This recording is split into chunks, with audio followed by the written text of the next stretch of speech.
I just thought about, I got to go back to that Doors Act thing.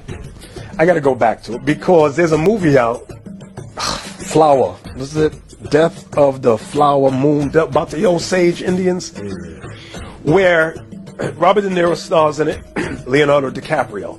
What they were doing was they put him on a reservation. The reservation is dry. The American Indians are subject to alcoholism, drug addiction, things of that nature.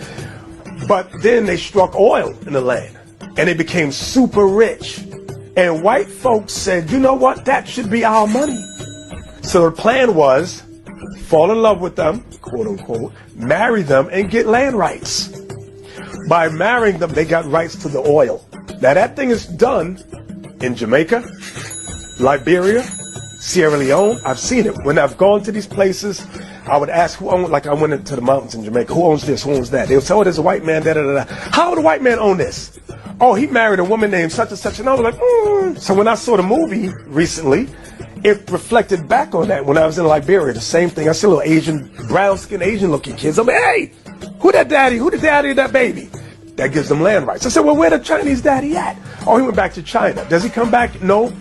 And now they go into court in Liberia and Ghana trying to sue the Chinese man who's now back in China, who has land rights. Okay, and I'm like, you can't make this stuff up.